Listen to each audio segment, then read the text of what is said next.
Hey everyone, what's up? This is sort of a audio video response to Doug Walker's Nostalgia Critic sequel month that he did this month. Um, and I have to say, first of all, that Doug, Nostalgia Critic, whatever you want to call him, did a great job with the sequel month. You know, but I do have to talk about a few movies two movies actually, and that stand out to me that I feel as though, yeah, in his opinion, I'm pretty sure in the opinions of many, um, really aren't that good, and really are kind of bad when it comes to sequel. But um, first of all, I'll say this: uh, Never Ending Story 3. I do agree that it's probably not the best movie to watch. I mean, not the best sequel to watch. I mean, uh, here's the thing about me. When me and my sisters were younger back in the '80s, my parents recorded the Neverending Story, the original Neverending Story movie, onto VHS, and I think from HBO or somewhere. And we all enjoyed it. It was a great movie. And then when we heard that there was a sequel coming out at the beginning of the '90s, in 1990, as I think, we were looking forward to that. And to us, just our opinions, it was a pretty good sequel. It was pretty good. Um, but I'll be honest with you, when I didn't even know, I'll be honest, I didn't even know there was a Neverending Story 3. I didn't know this until one day I walked into a video store and I saw it, and I'm thinking, Neverending Story 3? Hmm, I didn't know that. But the thing is, I never checked it out. I never checked it out. I never saw it when it came on television. And then after watching Critic's review on it, I'm kind of glad I never saw it. Um, I mean, yeah, I may have seen a few inserts here and there, like scanning through channels. I may have seen it a couple of times, little, spot here and there. But I'm kind of glad I didn't really see it because, I'll be honest. Back in the '90s, obviously, when you wanted to make a sequel on a successful movie franchise or something like that, the first sequel and maybe the third sequel were good, but when you got to the third or fourth sequel, and even if you went as far as a fifth sequel, it really didn't turn out so well, especially if you tried to make it more realistic, more improved, animatronic wise, and stuff like that. Sometimes, when you would hit, like I said, that third to fifth sequel, that third or fourth or fifth sequel, you would usually hit a snag in one of them, and usually that would probably spell the end for you. Um, Neverending Story 3, I have to admit, really hit a snag, and I mean, they hit a major snag, a snag that you could not get rid of. Um, I mean, first of all, I do agree that you take the characters, the characters out of Fantasia, the Rock Biter and Falcor, and you turn them inside out, upside down, if you will. And to me, it's like, are you fucking kidding? You know, basically, I do agree with what Doug said about Falcor. They took a character that seemed wise in everything, even in the second one seemed wise, and they dumbed him down. And what he looked like in the third film compared to what he looked like in the first and second film was a joke. Honestly, I will admit it was a joke. I mean, it was like, are you seriously trying to make it as real? I mean, I know that back in the '90s they wanted to take a character like Falcor and with the animatronics that they have back then, make him look as have the human character of Bastion standing right next to him without maybe a green screen and all that. But come on, honestly, are you seriously that desperate to make it that real? I mean, and I mean, I'll be honest. I don't know who the director was. I don't know who got the rights. I mean, actually, I do know who got the rights. Miramax here in the United States, they got the rights. So that would explain the whole situation. And then the Rockbiter deal, you know, Talk about throwing up on a character. The rock biter was interesting. Even in the second film, with the addition of Junior, his son, he still was awesome to see because it was like, wow, you never would have expected that. But yet you take a sequel, but yet you make a third movie 6 years later,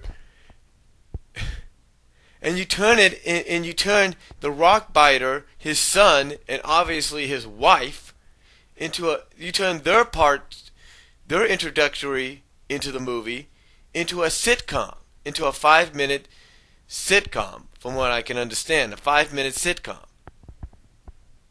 It's like, hello, what are you thinking? Now, I don't know, honestly, if the animated series, yes, there was an animated series which aired on HBO and in syndication at times. I don't know if that came out around the time the third film did or afterwards, and that's what they were basing it on. But come on, you don't joke around about that. And especially, you don't go and have a character that, like the Rockbiter, that was, kind of like, just cool and everything, just laid back, if you will. You don't have him riding a rock cycle, I guess that's what you call it, a rock cycle, and singing Born to Be Wild. You don't have that. And to me, again, after seeing this review, I'm kind of glad I didn't see the third one, and I probably never will. The other movie that I sort of have a problem with is Ferngully 2. Now, I like the first Ferngully. I do. Despite what Doug, as the nostalgia critic, and Lindsay, as the nostalgia chick, will say, I liked Ferngully. I did. I really did. I thought it was a pretty good movie.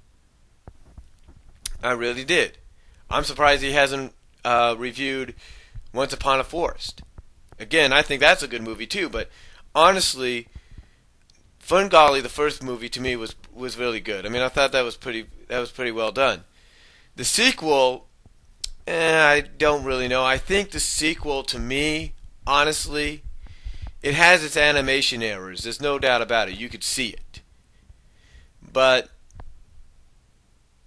I think, honestly, what they were doing with this sequel was doing something that some studios did at the time, and sometimes rarely did at the time, and that's use a sequel as a pilot to a series.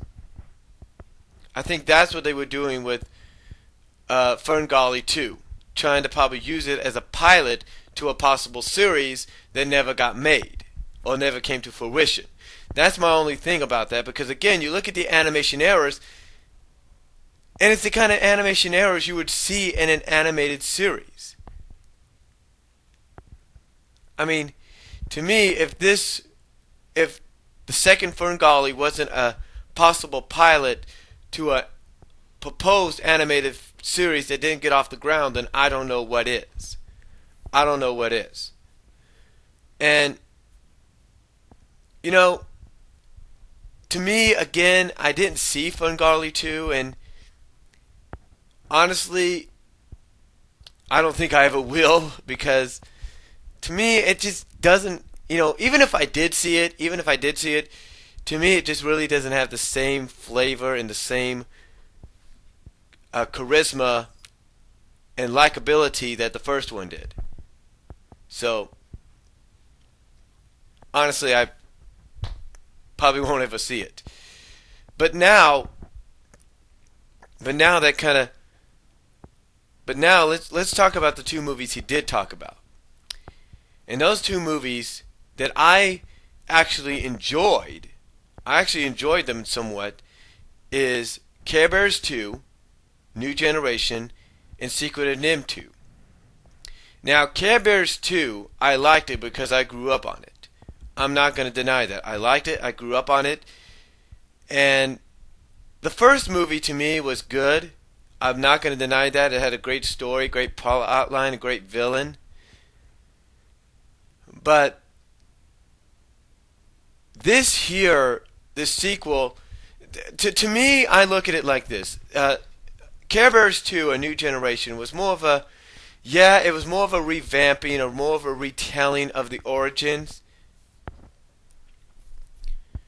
But in a way, it kind of made sense because if you think about it, like I mentioned about Ferngully 2, this, A New Generation, was actually a pilot movie released in theaters for the Nirvana or Nirvana or whatever, however you pronounce that studio's name, for their take on Care Bears. That's why they called it A New Generation. That's why in the movie we were introduced to True Heart and Noble Heart. It was basically their pilot movie, their pilot to their continuation of the revamping of the animated series. To Nirvana's or Nirvana, whatever. Like I said, I don't know how you pronounce the studio's name. Nirvana or Nirvana. It was their pilot, if you will. Care Bears 2 New Generation was their pilot to their revamping, their animation, if you will, their version of the Care Bears family, the Care Bears family series, which was on ABC, as well as the Care Bears series overall when they took it over. That's why it was called Care Bears 2, A New Generation. Because you got to remember, when the first Care Bears movie came out, Dick Animation and some animation studio in Japan, I think TMS or whatever, was still doing the Care Bears series there, and with the villain being Cold Heart. Here, when you had a villain like No Heart and introduced in this film, and then later on knowing that this film, in my opinion, was a pilot to the revamped series, to the series that I believe had better animation, to the series that I talked about where they became, I think later on in this second season under the Nirvana animation logo, where they had characters like Cheer and Treatheart and Brightheart and Champ all modernized with clothing and different hairstyles and stuff like that. To me, that's what Care Bears 2 New Generation was. The pilot to Nirvana's revamping of the series, of the animated series, where Care Bears, the Care Bears movie, was set more in the place of introducing the characters, but also kind of staying true, if you will, to basically the Care Bears movie was basically, like I say, an introduction of the characters, and also the fact that it was released around the time that Dick Animation and TMS, like I said, was doing the series, where Care Bears 2 New Generation was like the revamping, was the revamped pilot for the revamped version of the animated series. That's why to me Care Bears 2 is a good film. Care Bears 2 A New Generation is a good film because to me, like I said, it was Nirvana Studios' way of saying, this is our revamping of the franchise. This is our revamping in our revamped pilot to our revamped animated series of the Care Bears. So that's why I like the Care Bears 2 New Generation. I know that may not make sense to a lot of people, but hopefully it does. Now, another movie that I actually liked, and I actually found some sense in, was Secret of NIMH 2, Timmy to the Rescue. Now, I know Doug Walker is a fan of Secret of NIMH, the original movie. So am I. I agree it's an animated masterpiece, an animated classic, a part of animation history. And I know that he and a lot of other people might have a problem with the sequel. Honestly, I don't.